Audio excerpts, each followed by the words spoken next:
I'm just saying, it's like you own Look, it. if you're saying that there's a danger... If you're in a parish of 1, Yeah. or in a parish of 1,000, or a parish of 100,000, but not in the parish that has anything in common with the Bible thumpers in my country who think that Jesus is very likely coming back in their lifetime because he never died, and he's going to judge the living and the dead, and there will be a resurrection and hellfire and all the rest. If that's not the game you're playing at all, own it.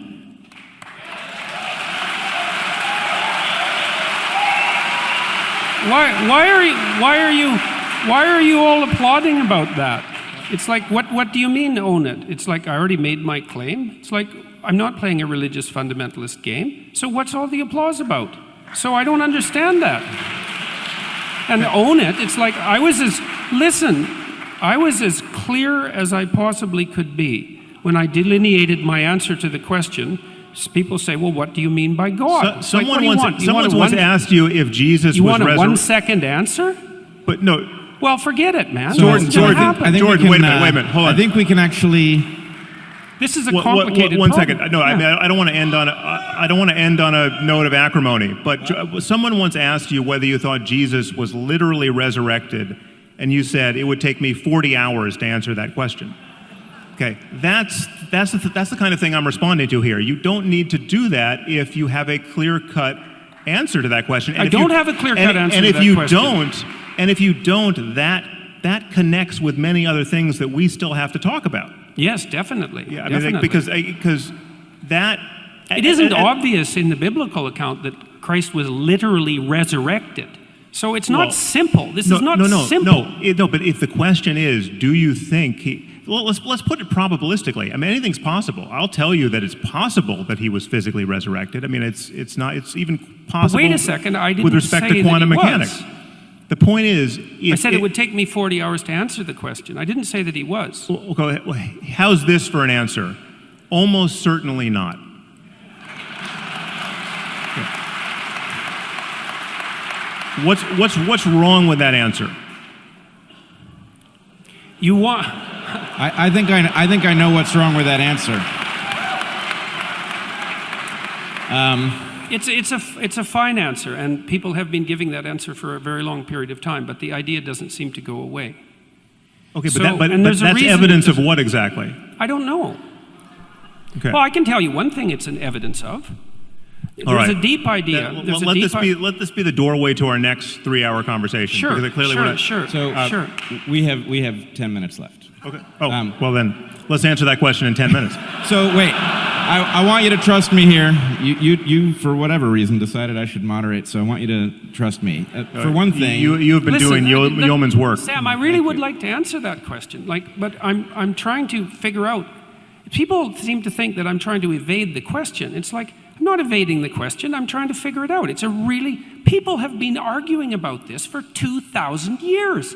It's like, it's not simple. But that's a symptom of the effect of religious dogmatism for 2,000 years. No, it's not.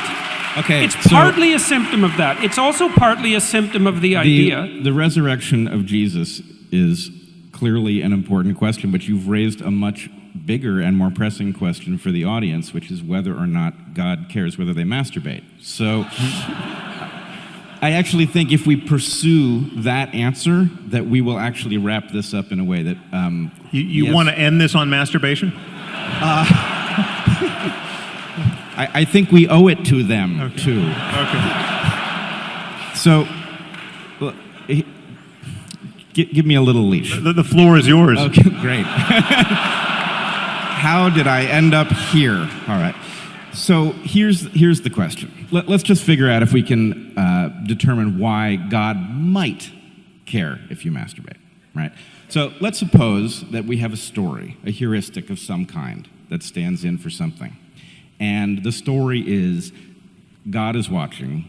He sees you always. He doesn't want you masturbating, so don't you dare. What happens? What happens? Yeah. Well, it's a rather ineffectual You sure? idea. Yeah. Well, I mean, You don't think that story prevented lots of people from masturbating? Well, no, but I think the reality was that you had people masturbating and feeling terrible about it, and you had a whole layer of sexual neurosis that got grafted onto human psychology unnecessarily. Okay, I mean, so- Christianity has a certain typology of sexual hang-uppery, which the tantrics don't have. So if I understand you correctly, you are agreeing that a certain number of people will have masturbated. Some of them joined the priesthood and raped little boys. I mean, that's all let's of a piece. not go there. Let's stick with the topic. So a certain number of people will have masturbated. They will have thought. Honestly, it's the same topic. I mean, the taboos around masturbation, the taboos around sexuality prior to marriage, the taboo around divorce, all of the taboo around out-of-wedlock birth, the ideal of celibacy in the priesthood, all of that is just a diabolical machine of needless sexual conflict and misery. Hold on. But yes, okay. You have to take diabolical out of there. How's the whole flood of pornography thing working out for you? I will grant you that there is some interpretation that takes supernatural principles and magic and otherworldliness out of the equation here that gets you some wisdom in the heuristic. Yes, if you're masturbating all the time, you're not satisfying your monogamous relationship with your wife or husband. We don't even need to go there. You're not procreating, and we want children. Let's just agree that a certain amount of masturbation was prevented by that story, which made people fear the consequence of them engaging in it, which would result in, I'm pretty sure, less masturbation, which means that in seeking a release, which we are physiologically programmed to seek, one might end up looking in a more urgent fashion for a mate. Right. So it's are we going to enforce monogamy? Is that no? So look, I'm trying to take you somewhere. I think there is a way that we can rescue some important part of what both of you are saying that can now be reconciled, and then there's a bitter pill for each of you. I mean, that's just the way this looks to me. So if we can agree that this makes sense actually as a fitness-enhancing adaptation, that this story would result in people behaving in a way that might result in them marrying early, might result in them reproducing earlier than they would otherwise, right? Then we can understand it as mechanistic, and we can understand what you said, that, maybe God would care about whether or not people masturbate because God is a metaphor for some set of stories that gets you to behave in an adaptive fashion. But the point for you then would be that Sam is arguing, with reason, we can decide whether or not to employ this story at this moment, whether it's a good idea for us to urgently reproduce as quickly as possible, which, for example, increases the size of the population of the planet, whereas delaying reproduction keeps the rate of population growth down, and might be a better choice for a moment in history when we have 7.5 billion people on the planet. So, in some sense, what I think I see is the religious story itself makes some kind of sense if you adhere to it in a manner that you are obligated and have no tools with which to question it. Then you will miss the fact that at this moment you might want to throw that story out. The problem is it doesn't make sense, and this is a problem with these heuristics in general. It doesn't make sense for the right reason, and that's why it's not a reliable guide given other changes in the world. But with everything changing, you want to be making sense for the right reason. You don't want it so useful fictions have to be retired at a certain point. Useful truths stay true. I mean, because they're based on your engagement with reality. And so to take your point about pornography, which I think is totally valid, you could have a completely rational conversation in terms of human psychology and sociology and what you want society to look like about the corrosive nature of pornography, right? You don't have to be a Victorian prude to worry that there might be something wrong with the infinite availability of pornography to 13-year-olds and above, right? I mean, that's I don't know what generation of human beings we're raising in the current environment. It's quite worrisome, actually. But again, you don't have to invoke mythology to do that. And I would say the temptation to invoke mythology, to say, well, you actually, So how do you do it? Poseidon really gets pissed off when you masturbate. How do you do it? How do you do it? We don't have a mechanism. We have no mechanism for controlling that. Talk about the at effects moment. on human relationships and your own mind and your own intention and the way you view other people. Sam, and that notions barely of works beauty. for sex ed. It barely works for condom education. What was It that? barely works. Like those sorts of educational interventions to stop that kind of fundamental behavior have very little effect. Well, People aren't nearly as amenable to behavioral changes as a consequence of rational educational interventions as you might hope. I mean, and that's part and parcel of very broad clinical literature. They're not as amenable to dogmatic intrusions either. I mean, they are, and that might be a problem. And there are problems with that. Well, no, because they're, again, this is just. Like the terror of God in that situation. All going in. The problem is that even if you could make the case that a dogmatic attachment to one or another religion was better, all things considered, than being secular, truly secular and truly rational, right?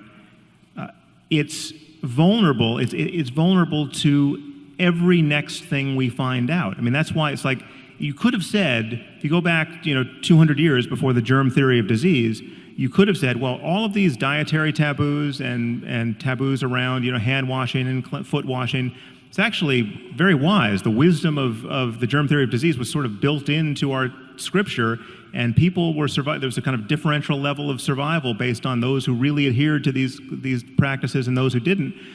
Okay, but it's blind to the actual variables. Like there's nothing special about shellfish necessarily, or there's nothing special about pork necessarily, or whatever the example is.